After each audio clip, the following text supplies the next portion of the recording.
All right. So on page, you're with me, right? Highlighter, ready to go? Okay. Renting or buying, which one is better? The answer is I'm not going to answer that. It depends on what your priorities are. Okay. Uh, if you are disciplined enough, if you take what you save when you rent and you invest it, you're probably going to be just as well off, if not better off, than someone buying a home. But you need to be disciplined. What's that? Tres. Yeah. Tres, cuatro. Yeah. So, but we talked about advantages of buying a home. So I want you to have those down. Okay. You need to have some advantages. So the fact that the monthly payment pretty much stays the same for the amount of time that you locked in for. You build equity. I'm going to talk more about that. This is on page 3. You may own pets. That's huge, right? Like some people just need your pets, right? And if you own, then you're the boss, right? You can do whatever you want there. Anybody like what happens if you think it's easy to find a rental, an apartment, and have pets in it? You think it's easy to find one? It's very hard. And if you do, there's a pretty big security deposit, like a damage deposit you have to put down. Because if your dog kind of wrecks the place, right, then they got to repair that. Um, you may have a yard or privacy. That depends on what you're buying, if it's a condominium or if it's a house. And you can borrow money using equity. Are there more? Absolutely. And I might do that as we go along. I might add some more, okay? So those are the advantages of buying. Let's talk about the advantages of renting. And I will emphasize this. You need to be specific, okay? You need to be specific. You can't just say it's cheaper, right? It's not gonna work for you. Thank you.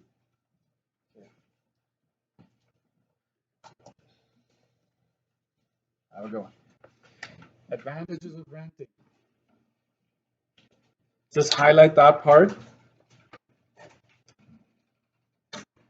And I will talk about the fact that when you rent, you don't need to make a large down payment like when you buy a house. You remember those numbers we calculated earlier, like 28 grand? You don't need to come up with that big amount. You just need a smaller deposit, but that's about it. Uh, it's if you have to relocate often, then consider renting, right? So it's easier to move from place to place if you're not sure where you're gonna live, right? Like let's say you move to a place to study, like let's say Vancouver or Toronto. It's very expensive to buy a house, right? So you just want to rent a place because you know you're gonna move away to a different place. Uh, so in other words, you have more flexibility on where to live.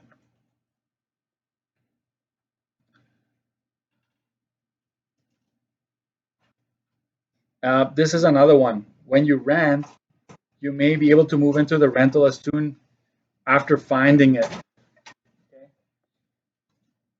So you might be able to move in. When you buy a house, guys, you can't just move in the next day. Did you know that? Like often there's like a possession date. Like the person selling might say like you can't move in. Like even if you're selling now, they might say you can't move in until June 30th because I want school to be done. I want my kids to be done school. Then I'm going to move into my other place. That's when you get to come in, right? So buying, you can't always move in. Sometimes you can, but not always. Okay, just keep that in mind. That's actually a lot of hassle sometimes to find a place in the meantime. Renting usually requires less, right? Requires less upfront cost compared to buying a home. Big thing being the down payment. Um, when you rent, you don't have to pay for maintenance, right? That's a big plus. So you just call your landlord, it's like, hey, my tap is leaking or my toilet just runs the whole time. Like you got to replace that. My furnace, my heater, my windows are there's condensation, they gotta take care of that. You don't have to worry about that. And that's very expensive. Okay, so here's in a nutshell, in bullet form, and probably a little different. You don't need a large down payment. I would write this down.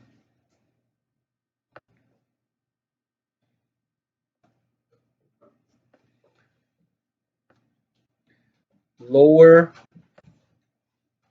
startup costs.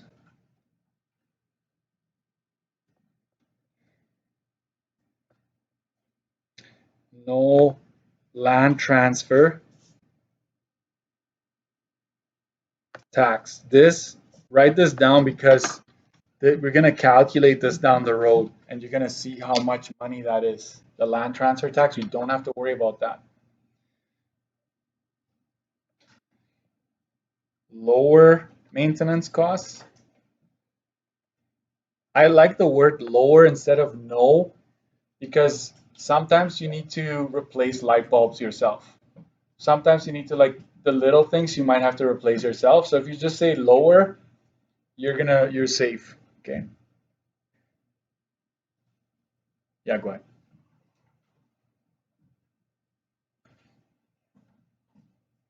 Utilities are usually included. What are utilities? Anybody? You know what utilities are if I say that? Andrew, you know? What are utilities? Do you know? Yeah. Water, electricity, etc. So sometimes even cable and Wi-Fi, right? Like some places have free Wi-Fi, which is huge. My internet bill is like anywhere between $50 and $100 a month. Depends on what deal I just struck, right? But it is expensive, so you don't need to pay that. So that's pretty cool. Garbage?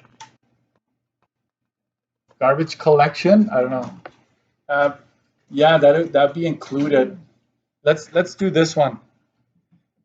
I'm gonna talk about the garbage collection later, but you just reminded me. We'll say you don't pay property taxes, even though you could argue it's probably embedded in the payment, the monthly payment you're making, but we'll just leave it at that. Okay, so make sure you have these down, and I would say 2 bullets from each of these pages should be on your study sheet. Okay, so you're ready.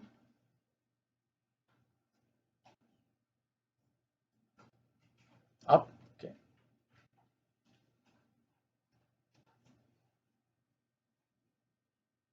Okay. Now let's go to page 7. So you just, as you're flipping, look through those pages, like there are advantages of renting and buying, right?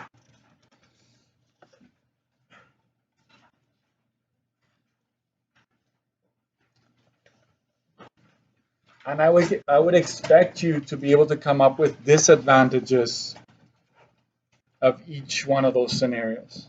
Okay.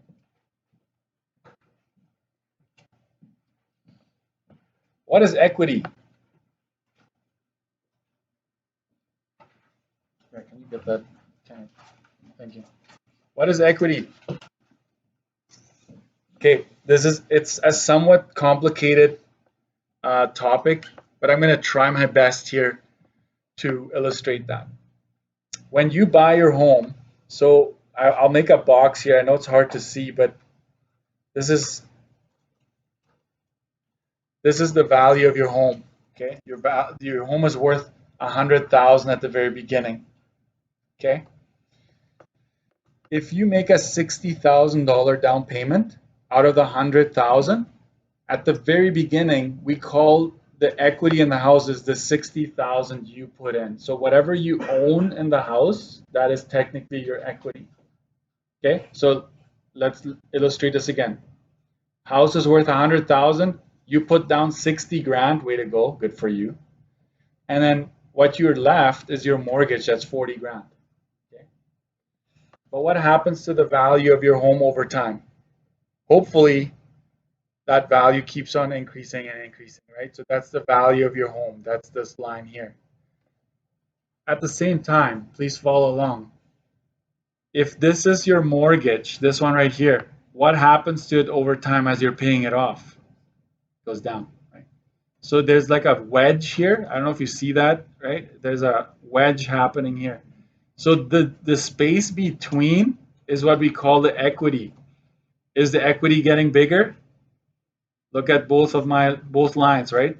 It's getting bigger and bigger because you owe less over time and the value of your home is going up at the same time. So you're getting that double effect. That's why your equity is increasing. So if we slice it right here, do this with me. So let's say 10 years go by and we look at this slice. It could be that the value of your home is now 120,000. Write this down right at the top. Okay. 10 years later. Okay. 10 years later, 10 years go by, now it's worth 120. You only owe, let's say you only owe 20 grand to the bank.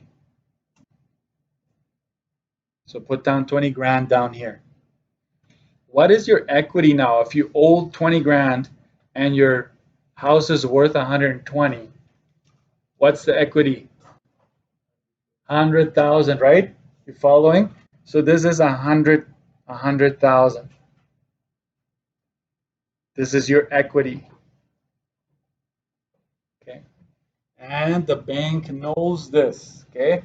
So as your equity in the house is going bigger and bigger and bigger, they're gonna start offering you stuff. It's like, hey, do you want to like buy a nice car? Because you can use your equity. We're gonna give you a loan because we know that you have a bunch of money in the house. Okay, so they're gonna give you money towards it. This is what I'm gonna highlight.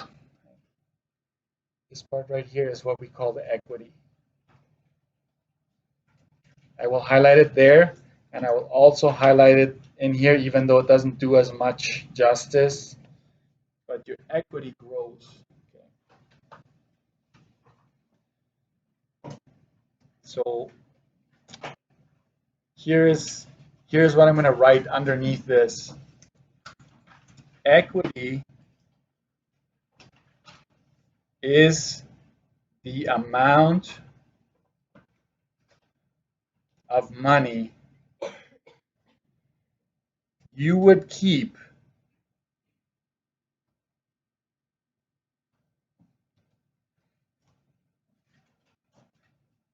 if you were to sell the house.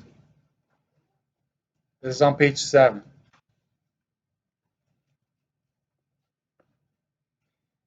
And pay off what you owe.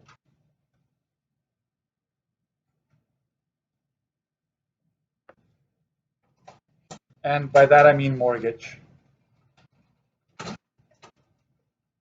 Page 7.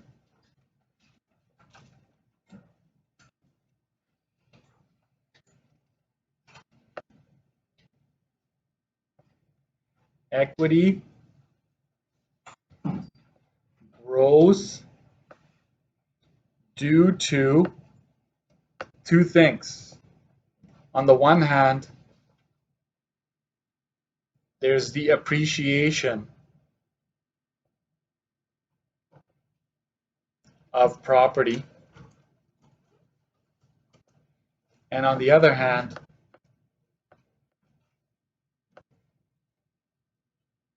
the balance owing decreases.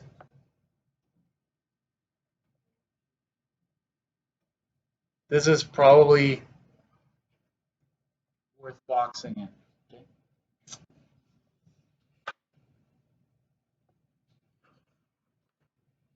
So do you think you can go home today and explain to your parents or someone like your friend what equity is? Do you think you could do it? It's like, what is equity? I don't know. It's something in the house. It's actually how much you would have left if you were to sell your house today and you pay off your mortgage if you have anything remaining. And then you're like, hey, look, like my brother just texted me, he just sold his house. Yes, sold his house for 370,000, but he still owed a bunch of money on it. So he told me his equity is 120,000. So that means, right? That means that he sold for 370, but it was 250 that he still owed on it. So that equity is what he gets to take with him, and he can buy his other house with it, right? So think of it that way. It's like stored value in your house. And very few things have that effect. Gold has an appreciating aspect to it for the most part, right? Gold keeps on going up in value. So cars, not so much, unless they're really old, right? Then they're antiques. Let's go to page 8. I'm just going to briefly talk about this. Page 8.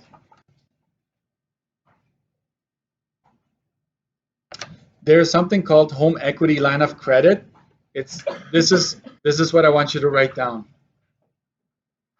If you ever see this, it's the home equity line of credit. That's what that stands for.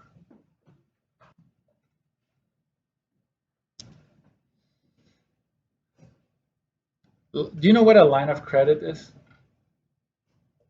It's basically money you can access at any time. It's like it's basically you're borrowing, but whenever you want, and you just got to pay it back, right? It's not like an official loan with like set payments.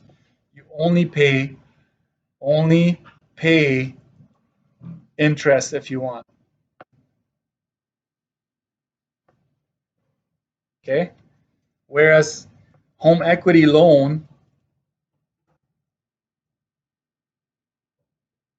okay, is there's a set payment.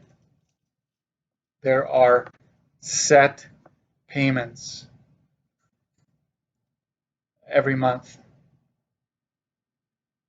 Like if you do a loan, you sign and it's like, hey, you got to pay us back in 5 years. Here it is. It's going to be $422 a month for the next 5 years. Thank you very much, right? Like there's set payments. Whereas the line of credit, you could technically only pay the interest every month, which is not a good idea, but there it is. So it's both of these have to do with the equity in your house. Okay. Enough talking now, right? Not yet. Okay, come with me. We're gonna go to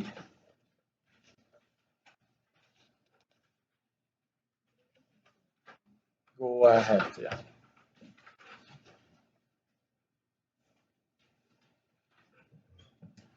Yeah, we're just gonna do a couple more minutes on page 18 and on, and that's gonna be it for today. So if you just follow along, that's all I'm asking. Page 18, initial startup costs. Okay, purchasing a home. And I'm gonna use two different colors. I'm gonna go, I think most of these are one time. No, I'm just gonna do one time. So sometimes I use one-time costs. Sometimes I have closing costs. Okay, you got that part? One time, what does that mean? Just that you just pay it one time when you buy the house. Closing, when you buy a house, there's some sort of closing of the deal. Think of it that way. So both of them just happen once you upon possession. Okay. The biggest expense when purchasing a house or a condo will be the down payment. Highlight that as well. I'm going to use a different color for that one.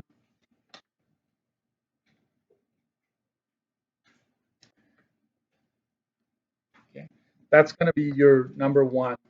But it's recommended, it is recommended to save up an additional 2 to 4% for additional costs. Okay. Here's a list of possible initial costs that also can be referred to as the closing costs. So I'm going to yap a lot, okay? So, but you need to know some of these because I will ask you from time to time to tell me what that means. So, home inspection costs. What is a home inspection cost? Fee, right? It is highly recommended that you have the house inspected by a professional building inspector before you finalize the offer. Okay, and that costs 500. It can go up to 500 bucks, right? Up to $500, maybe more. Okay, and so the home inspector, if you can pay attention to this can literally save you thousands, tens of thousands of dollars. And I'm sure your lawyer or real estate agent will do this for you, but always say, I'm going to buy this house after the home inspection passes. You know what I mean? Like you're saying, I will buy this house, but only once my inspector, the person I hired, will do an inspection and they will check for like cracks in the basement wall. Maybe the wiring isn't up to code. Maybe there's serious flaws in it. The inspector will probably go into the attic. You know what the attic is? It's like this is your roof, and this is the ceiling, this is the inside of your house. This is what is referred to as the attic. The inspector will go in here and check if there's any sign of water leaking through the shingles. Like they can tell that it's stained, right? The water leaves stains on the trusses. Things like that. They will look for various things, and so I would highly recommend you do that. That is definitely a cost you need to account for. It's 500 bucks or more. There's something called the appraisal fee. When lending money, the lender must determine the value of the property. A certified appraiser is appointed to appraise the property to determine its value. Because guess what? You probably heard of it. There was a bidding war on almost every house not too long ago. Now it's cooled off a bit. But what if the house is worth 300,000 and somebody says, I'll pay 400,000 for it? Do you think the bank is going to want to give you 400,000 for something that's worth 300? No. So they will send out, if the price is ridiculously higher than what the asking price is or what the value truly is in their books, they'll send out someone to appraise it. A mortgage fee application, you know what? That's not, it's there, but I don't know. I don't want you to worry about it too much. This one, I definitely want you to highlight land transfer tax. And it's according to this chart, which you're going to see later, not right away. You're required to pay this tax to Manitoba Land Titles Office. There's a survey certificate. Okay, what is a survey certificate? It's not on here. Hold on. Here, property survey. Highlight that one. They're very, very similar. It provides information on how buildings, fences, and other structures are situated on your property. Okay, I can't stress this enough. Make sure when you buy a home that the person that you're buying from has this certificate. Because if your fence, you're listening to this part, if your neighbor built a fence, if your previous owner built a fence where he thought the boundary is of the property, but you were off by even a foot, you technically, your neighbor can say, hey, you have to remove your fence and you have to move it over. And that would be an easy solution compared to actually building, like if you build like a garage and then you're not where you're supposed to be, you're not within your boundaries. So this survey ensures to you that you are within your boundaries, right? You're not building stuff that is outside your boundaries. Because they know precisely, the city sends out surveyors, they know exactly where the line is, where your property ends and where your neighbor starts, right? So they know exactly where that is. Lawyer fees, you can highlight that one. It's for any legal work involved in the purchase of your home. Okay, so these are all one-time costs. Unless you get in trouble all the time, then lawyer fees are ongoing. But when it comes to home purchase, lawyer, these are all one time, guys. One time. Closing, one time, same thing. Okay, let's keep going. I used to make students write all of this down, and then I just made this table for you. You're welcome. Uh, Not the full, I will say choose 2 or 3 from this list. But I would expect you to know what an appraisal fee, like why would you pay an appraisal fee? I would expect you to know that it is so that the bank can send someone out to determine the value of your home. Sometimes I just ask you to match the correct term with the definition. Sometimes I want you to use your own words.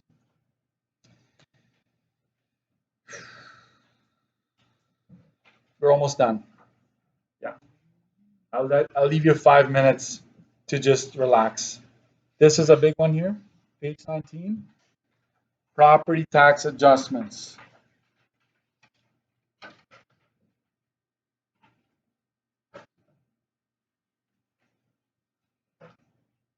You need to pay attention to this one.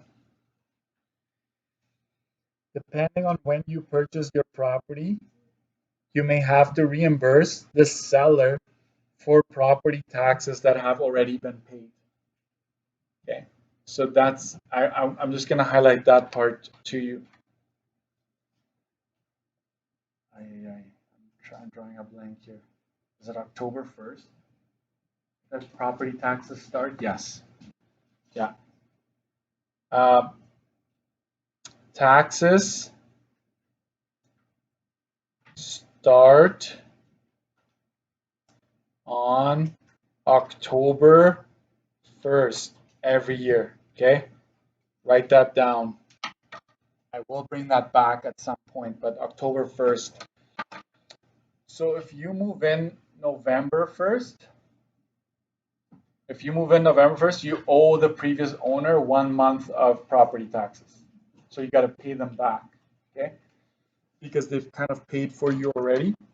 So we'll talk about that. Don't worry about that so much. And all the other ones, if you want to highlight those, that's fine, but I'm not going to spend time on the other ones. There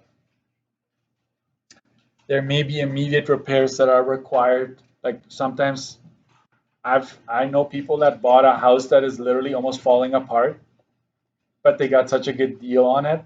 They're willing to do the work themselves. So first thing when they bought the house is like tear it all down, like rip out the walls, gut it, redo the roof, do all of that. So you might have to do that right from the beginning, but that's not necessarily a common expense. Okay, we'll stop there.